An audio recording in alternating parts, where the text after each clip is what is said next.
Four finger किंवा pointer current, हे कोणता आहे फिंगर? Middle finger.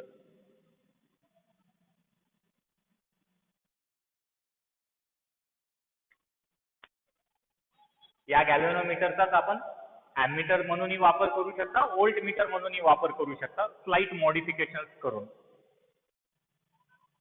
आता परमनंट मॅग्नेट मुव्हिंग कॉइल गॅल्व्हॅनोमीटरचा वापर ॲमीटर म्हणून कसं करता ते बघू सर्वात आधी.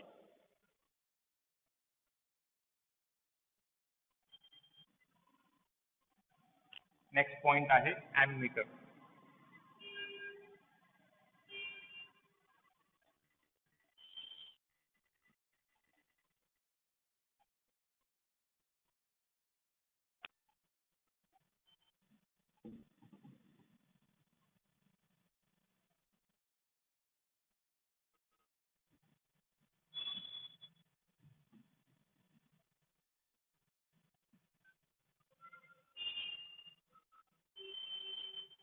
लक्षात असू द्या तुमच्या माहितीसाठी, रेंज मी ऑलरेडी सांगितलं, range of galvanometer is extremely small, that is up to 1 milli ampere.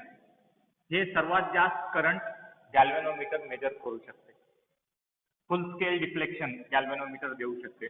Current through the galvanometer IG equal to 1 milli ampere आहे.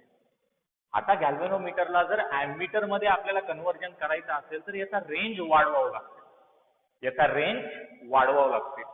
त्या रेंज वाढवण्यासाठी आपण काही उपाययोजना करता, काही मॉडिफिकेशन त्याच्यामध्ये करता, ते आपण इथं बघू. ते सर्वात आधी गॅल्व्हॅनोमीटरला ज्या रेझिस्टन्सच्या अक्रॉस आपल्याला करंट मेजर करायचं, सपोज एक रेझिस्टन्स आहे, या रेझिस्टन्स मधून काही ना काही अमाऊंट मध्ये करंट फ्लो व्हायला आहे, ते करंट मेजर करायचं आहे. तर आपल्याला काय करावं लागते? गॅल्व्हॅनोमीटर याला सिरीज मध्ये जोडावं लागतं. याला काय करावं लागते? सिरीज मध्ये. सर्वात महत्वाचा पॉइंट, ज्याच्या अक्रॉस आपल्याला करंट मेजर करायचं आहे त्या कंपोनंटच्या सिरीज मध्ये आपल्याला गॅल्व्हॅनोमीटर जोडायचं विथ सर्टेन मॉडिफिकेशन. त्याच्यामध्ये मॉडिफिकेशन आपल्याला करणं गरजेचं आहे. बट गॅल्व्हॅनोमीटर मॉडिफिकेशन केल्यानंतर ते गॅल्व्हॅनोमीटरचा रूपांतर कशामध्ये होते? ॲमीटर मध्ये होते. ते आता गॅल्व्हॅनोमीटर नाही ना, ते काय बनते? ॲमीटर बनते. म्हणजे ॲमीटर आपल्याला ज्याच्या अक्रॉस करंट मेजर करायचं आहे त्याच्या सिरीज मध्ये जोडायचं आहे. एवढं लक्षात असू द्या. आता तुम्हाला तर माहित आहे हे करंट काय मिली एम्पियर्स मध्ये राहीना, आणि गॅल्व्हॅनोमीटरचा मॅक्सिमम रेंज किती आहे ज्याच्यासाठी तो फुल स्केल डिफ्लेक्शन दाखवते ते तर 1 मिली एम्पियर आहे. तर त्याचा रेंज वाढवणं गरजेचं आहे. सर्वात महत्वाचा point. So as to convert moving coil galvanometer into ammeter, its range must be increased. Second point, the effective resistance of the moving coil galvanometer should be decreased. First, range should be increased.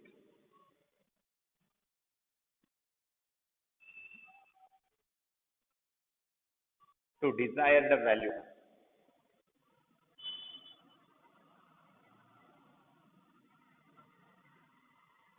Range कोणाची? Current measuring.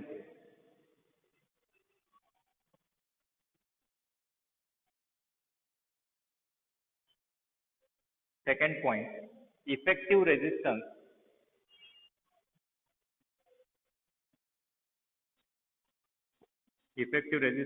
Of ammeter. त्याच्यामध्ये modification केल्यानंतर ते आता गॅल्व्हॅनोमीटर राहीना, ते काय बनते? Ammeter बनते. Effective resistance of ammeter should be decrease.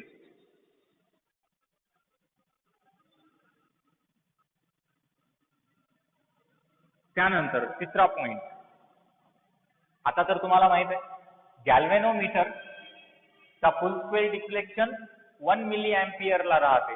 हे तर करंट मोठा राहते. हे जर गॅल्व्हॅनोमीटर मधून गेला तर गॅल्व्हॅनोमीटर जळून जाते किंवा डॅमेज होऊ शकते. त्यासाठी त्या गॅल्व्हॅनोमीटरला पॅरलली एक शंट रेझिस्टन्स आपण जोडता जेणेकरून तो डॅमेज होण्यापासून वाचते. generally galvanometer damages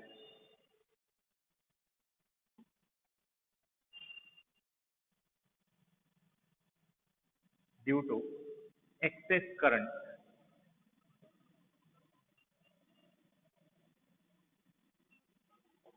मग याला डॅमेज होण्यापासून रोखण्यासाठी काय करावं लागते गॅल्व्हॅनोमीटरच्या पॅरलली एक शंट रेझिस्टन्स आपण जोडतो so as to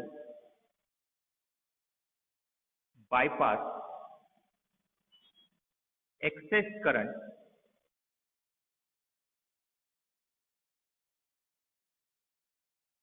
very small resistance which is called as shunt is connected parallelly connected in parallel म्हणलं तरी समजेल. एक स्मॉल रेझिस्टन्स आपण काय करता गॅल्व्हॅनोमीटरच्या पॅरलली कनेक्ट करता. तर मॉडिफिकेशन हेच आहे. मॉडिफिकेशन म्हणजे काय हेच आहे. जेणेकरून गॅल्व्हॅनोमीटर डॅमेज होऊ नये म्हणून आपण काय करता हे आहे गॅल्व्हॅनोमीटर. गॅल्व्हॅनोमीटरचा रेझिस्टन्स G आहे. ज्यासाठी गॅल्व्हॅनोमीटर फुल स्केल डिफ्लेक्शन दाखवते ते करंट IG आणि एक्सेस करंट आपण या शंट रेझिस्टन्स मधून पास करू घालता. शंट रेझिस्टन्स एक्स्ट्रीमली स्मॉल पाहिजे.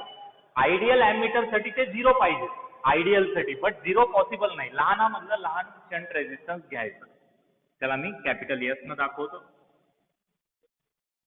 जास्तीत जास्त करंट इकडून निघून जाते, बायपास होते आणि गॅल्व्हॅनोमीटर डॅमेज होण्यापासून वाचते आणि इकडे येऊन अजून I एवढा करंट इकडे ट्रॅव्हल करते.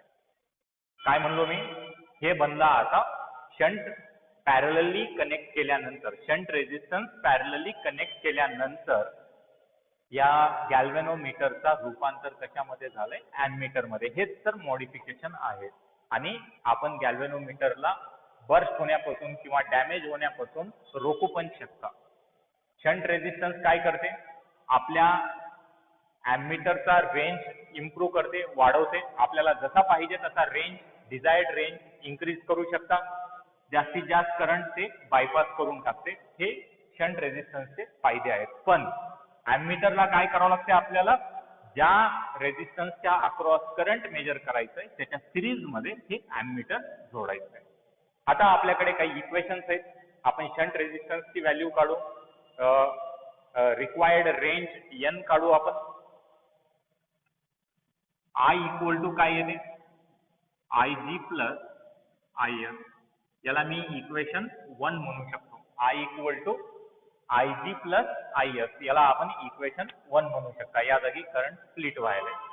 त्यानंतर तुम्हालाही माहित आहे मी कसं इथं पॅरलल सर्किट आहे. जेव्हा पॅरलल सर्किट राहते तेव्हा दोन्हीचा पोटेन्शियल डिफरन्स सेम राहते. Potential difference through this section and through this section is same. IG into G equal to IS into shunt resistance S. IS into shunt resistance S.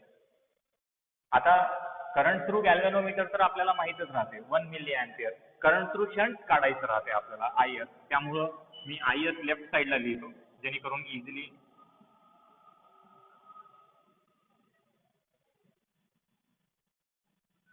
हे होईल S equal to IG into G divide by IS. याला आपण आता असंही म्हणू शकता, आपल्याला जर रेझिस्टन्स ऑफ द गॅल्व्हॅनोमीटर पाहिजे असेल तर G इक्वल टू लिहायचं. रेझिस्टन्स ऑफ द शंट जर रिक्वायर्ड व्हॅल्यू असेल तर S इक्वल टू लिहायचं या इक्वेशनला. S equal to IG into G divide by IS च्या जागी मी काय लिहू शकतो, I मायनस IG.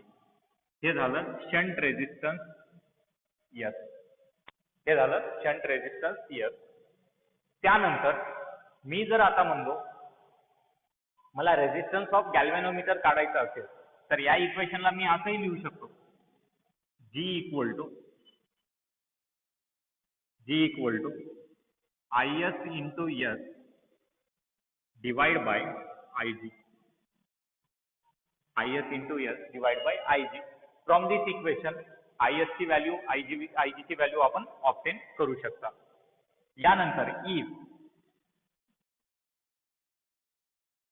IG आहे, IS टोटल करंट I आहे N times IG. Total current आहे N टाइम्स IG.